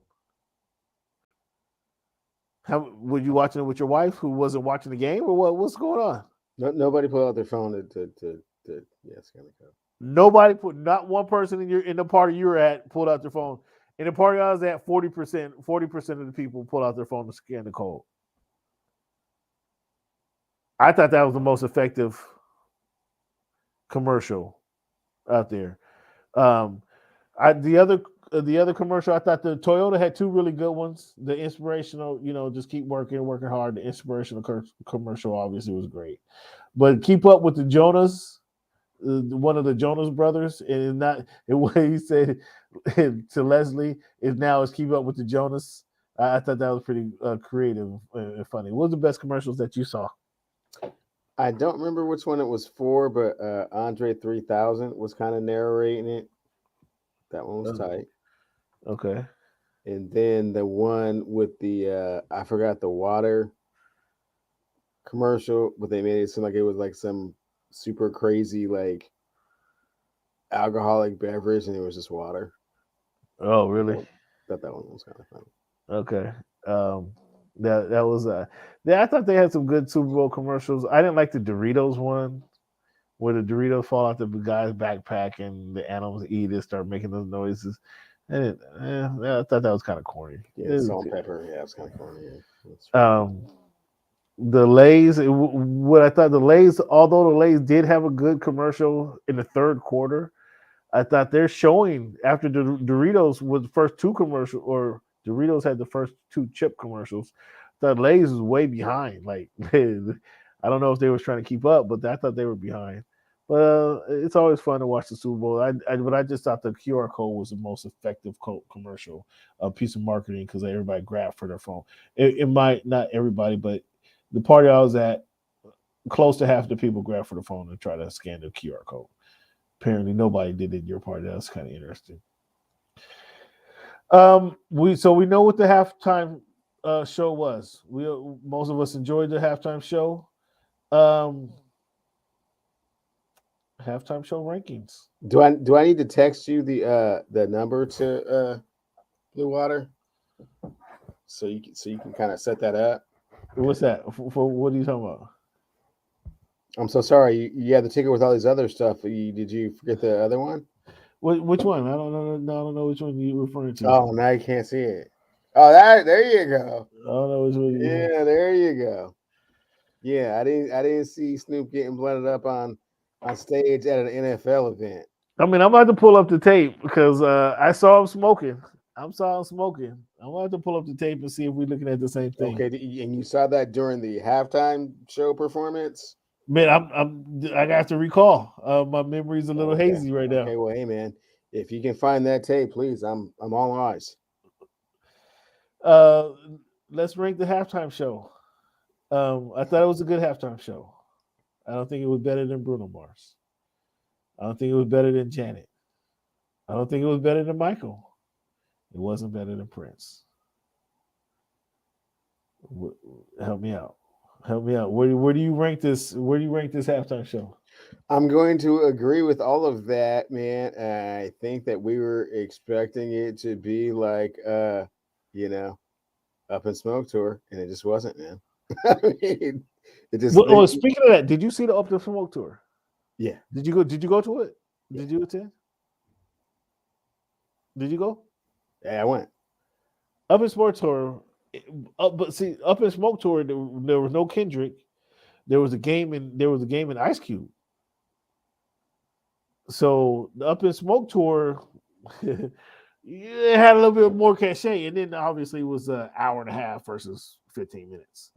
So, I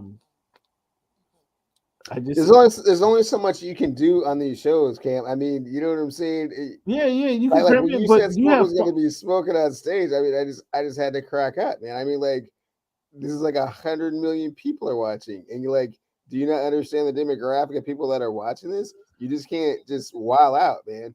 It might be West Coast, but it's not. It's not Compton. I mean, you know, they I built a feel you. little, they I built feel a you. little Compton, little, The map there, yeah, I feel replica, but that's not what's really going on here. You can only say so many things, man. you. I thought it was. I understand. I understand 100% what you're saying. I just thought that's Snoop character. I mean, that's who Snoop is. Who's gonna be mad at Snoop if they see Snoop blowing? They're like, oh, Snoop blowing. Well, tens of millions of people that are tuning in all at the same time, and that's why he couldn't do that. And that's why Blue Water. Do you want the number? I'll text you the number. He's fired up. He's fired up about Blue Water. Yeah, man, it was a good show. It was a good show. I just don't, Michael got him beat. Prince, Janet, Bruno. I think all those, again, I'm a big fan of Snoop and Dre and how they opened up. It was dope. I don't know if funny, oddly enough, I don't know if you watched my tour of SoFi Stadium I did a week or so ago. We walked right by the stage that they set up. I caught the stage on camera. So those of you who watched the video, you saw the kind of behind the scenes of it all. So it was a good show. I was really surprised that Eminem only did one song. Mary J, I guess they had to have some East Coast in there, whatever. But let's run down these prop bets that we had out here. Will the largest lead in the game be over under 14.5 points? I had under, and sure enough, it was under. How many punts were there be in the game? There ended up being 12 punts. That was a lot of punts, right? That was a lot of punts. Which team will have more sacks in the game? The Rams had 7 sacks. The Bengals had 2. Will either team score in the final 3.5 minutes? That would be the Rams scored their winning touchdown that late in the game. What will happen first? A punt or a TD? I don't have an answer for that one. But it was a TD that happened first, right? Or no, the Bengals were forced to punt first. They didn't drive down the score. The Bengals were forced to punt first. Bengals didn't get the ball first. The Rams were forced to punt first. They were the punt first, right? Before the TD. Well, wait, didn't Odell Beckham score on the first drive? Not sure. Double check on that one. Will there be a 2-point conversion attempt? There happened to be there was a 2-point conversion attempt. Yeah, because remember the guy dropped the ball. He dropped the ball. Ended up trying to. That's not really. What? That was an I attempt. guess so. I guess technically, He, yes. he dropped the ball and he tried to roll Yes. out the ball. That was a 2-point turn. If he completes it, it's a 2-point conversion. True. How many receptions will Rams Van Jefferson have? He ended up with 4. I don't really know if that's really going for 2, Cam, because you're not really going for 2. You're going for 1, and you can get 2 because the 1 didn't work. That's different than you scoring a touchdown and then you say, "No, man, we're gonna take the ball from the 1-yard line and try and get a 2-point conversion." That's not the same thing. I'm not taking that one. Sorry. Was there a pass attempt on a conversion attempt? What? Was there a pass attempt on a conversion attempt? Oh man, I don't even know, man. I'm just saying. Oh, you can't. Oh, now all of a sudden you can't speak the They were language. trying to do. They were trying to get 2 points after they couldn't get the extra point, but they didn't go for the 2 point. I'm not taking it. That's a conversion. That's a 2-point attempt. Yeah, in the stat book, in the official stat book, it will say 2-point conversion. They will not say we are going for a 2-point conversion here. No, they don't have to say we are. Yes, they do. Yes, they do have to say that. No, they don't have to say. They do have to say they're going for 2 points. Oh, when do they have to say that? When do they establish we're going for 2 points? They come out. They can run a trick play. They can run a fake field goal. So they can run a fake trying field to goal. tell me that you don't line up at the 1-yard line if you say you're going for 2 points after you score a touchdown? What? No, you don't like. No, they put it on a 3-yard line, and you have the choice to kick the field goal or you can go for 2. Yeah, that's not how it works. What do you mean that's not how it works?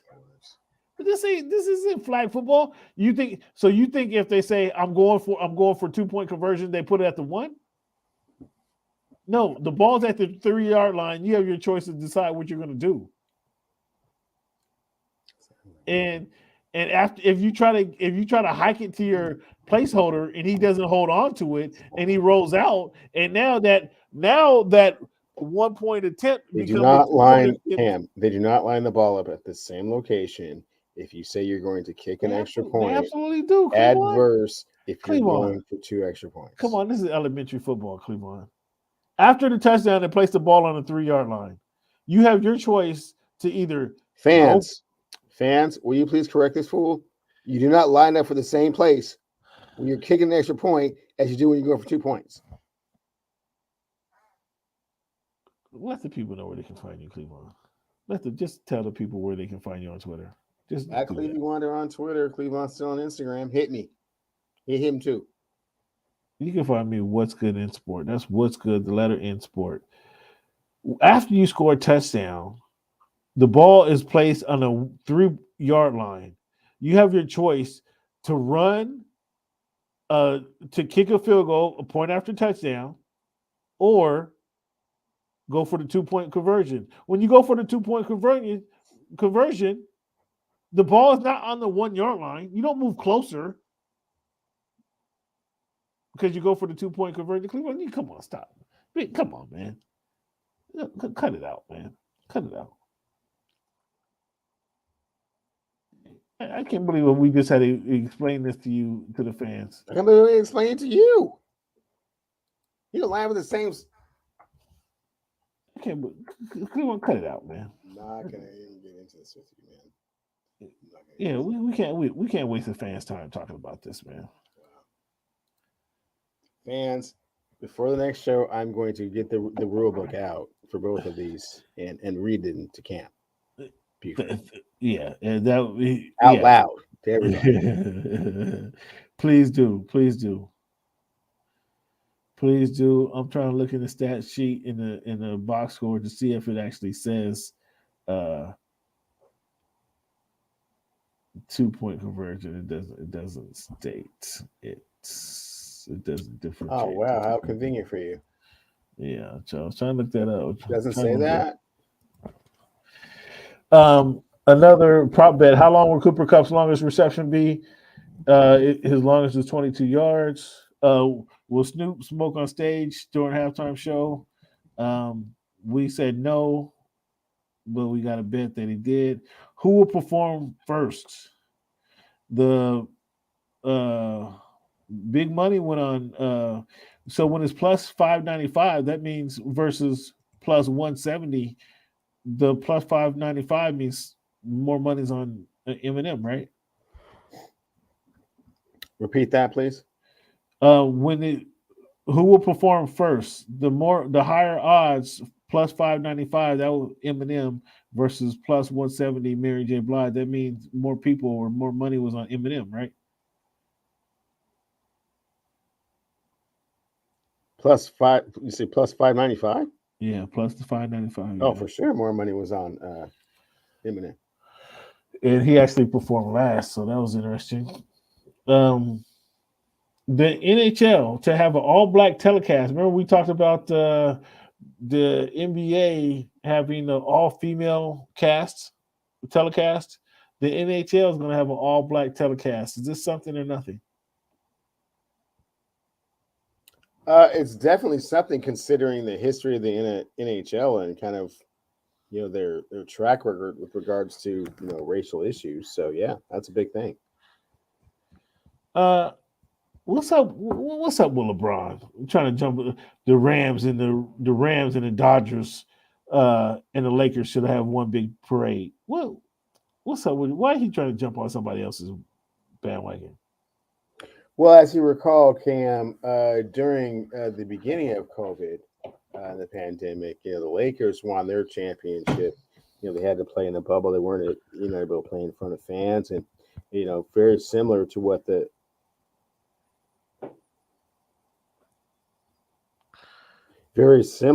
Dodgers had to do as well. They weren't able to play in front of their fans either.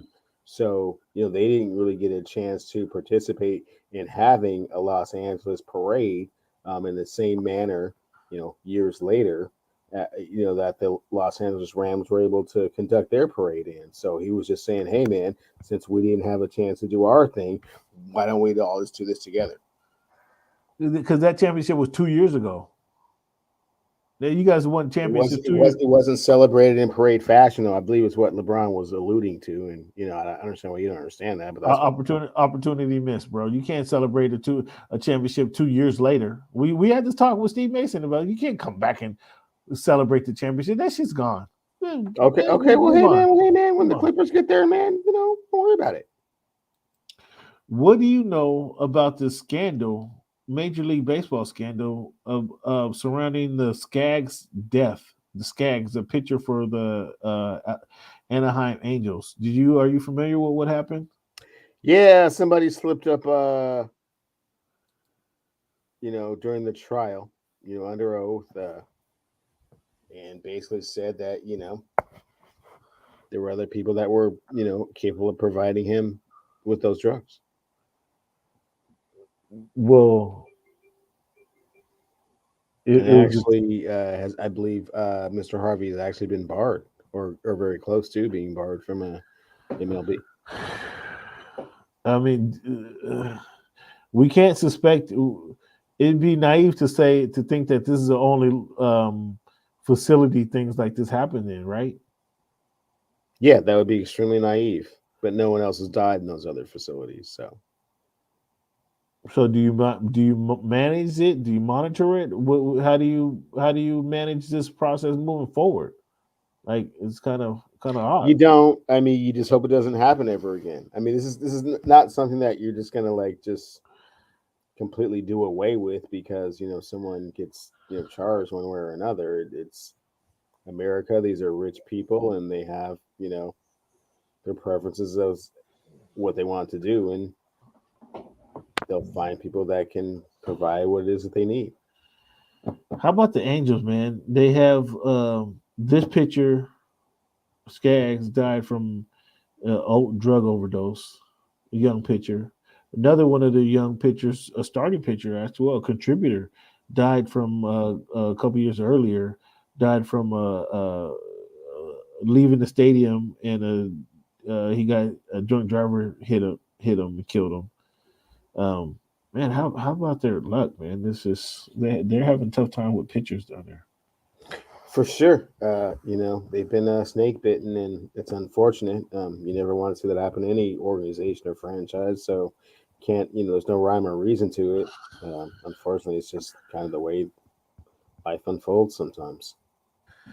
Cleveland, what's your? Do you have a? We just had the Super Bowl on Sunday, so 3 days ago. What's your Super Bowl prediction for 2022 or 23 actually? To be determined. We have to see who No, no, lands no, at no, no. quarterback in Tampa Bay, Pittsburgh, and Green Bay before we can really say. At least As of before I can really say. as of this moment, who's your prediction? My prediction for the Super Bowl next year: Chiefs versus Niners. Who you got? I can't really say until those three quarterback positions have been filled. And So we don't you know got what Deshaun Watson's going to be. So, you got the Seahawks and Dolphins. no. Who you got? You got to give me somebody, man. I have, As of February 16, 2022, who you got going to the Super Bowl? You got the Niners and the I Jets. have the Jets versus the Carolina Panthers right now. Oh, see how you do. See how you do.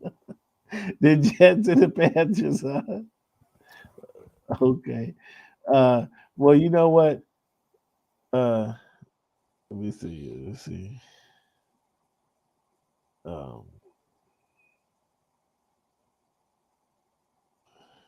what you putting on the Jets and Panthers?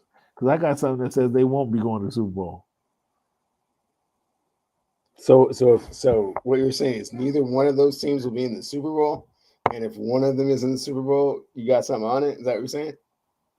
No, the Jets versus the Panthers in the Super Bowl. See, fans, you see how I'm in Cam's head?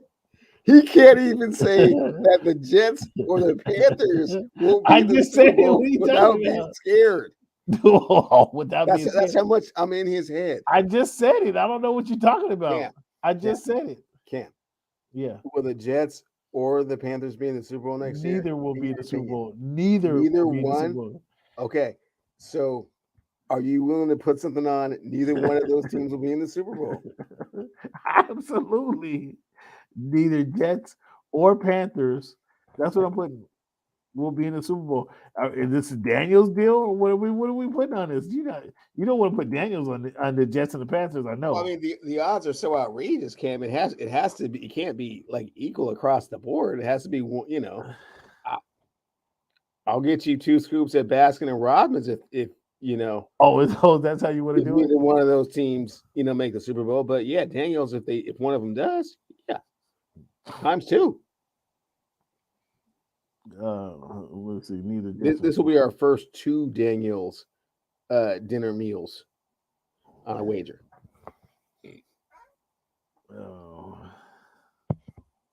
What is it? LVII. Neither Jets or Panthers will be in Super Bowl III.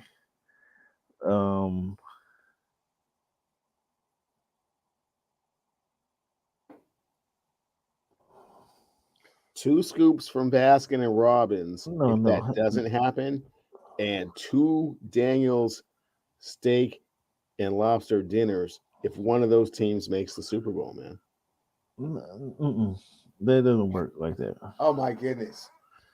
Fans, do you hear this guy, man?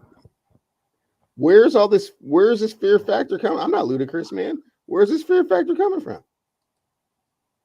I don't know what you're talking about. What are you afraid of? Well, it's not about. Are you being afraid of the Jets or the Carolina Panthers making the Super Bowl, man? Not at all. Okay, so then what's wrong with my wager? I think you guys are like 1,000 to 1 right now in Vegas. Yeah, we're good right here. Daniels per Cleveland right there. Neither Jets or man. No, man. Cut that out, man. Cut that out, man. I'm disappointed in you, Cam. It's backtracking and being scared, man. Come on. This guy.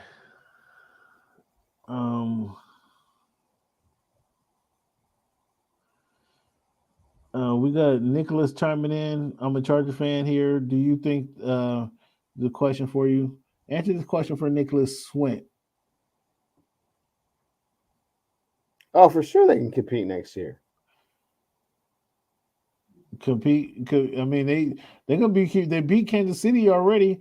If they go for if they kick a field goal and take the points, they beat Kansas City twice. So that means they win their division and they go to the There's two playoffs. things the Chargers need to do. They need to be a little bit more physical running the ball, and they need to, be a little bit more conservative in their play calling, and just get points when there's points to be gotten. Oh, so Don't always think you're just gonna break the dam open. Just sometimes you just need like 3 points. Hey, Nicholas, I appreciate you for your participation, Nick, because you just cracked the code right now. You just got Cleveland to say something positive about the Chargers. Good way to go, Nick. Way to go, Nicholas. Way to go, Nicholas. I like that. Braun giving up. Yeah, JG. It looks like it, bro. It looks like it, man. He's not giving up. He's just kind of conserving his strength and his to next season. To next season. Not necessarily next season. To what? The offseason? Greetings from Brazil, my dude. Thanks so much for joining the show. Yeah, greetings. You see, he couldn't wait to Rory. He couldn't wait to change the topic. Rory. Glad to see that we have friends down there in Sao Paulo and Rio in that part of the world. Yeah, Southern Hemisphere. Love it. Yeah. He couldn't wait to change that topic. LeBron is not giving up, man. He just needs to do some soul searching. I think it's going to be a good opportunity for Russell Westbrook to kind of get away from the game a bit. He's going to have like 5 or 6 days off. Usually he has a bunch of stuff to do, but he has nothing to do this season. So take this All-Star break and just kind of recharge, man. What's up, Nicholas? Thanks for tuning in, Nicholas. Cleveland, you gotta. Hey, Nick, you gotta keep coming in every week, chiming in because you got Cleveland to say something positive about the Chargers. I think that's the first time in 17 weeks. So good job, Nick. You're welcome anytime. Cleveland, I'm gonna leave you guys. I'm gonna leave you with this quote. Most people give up just when they're about to achieve success. They quit on the 1 yard line. They give up the last minute of the game, 1 foot from winning a touchdown. This is from your former presidential candidate, Mr. Ross Perot. Read this to you again. Most people give up just when they're about to achieve success. They quit on the 1 yard line. They give up at the last minute of the game, 1 foot from winning a touchdown. What that says to me, man, is don't give up. Stay after your goals, man. Just stay after your goals. Whatever it is, keep doing it.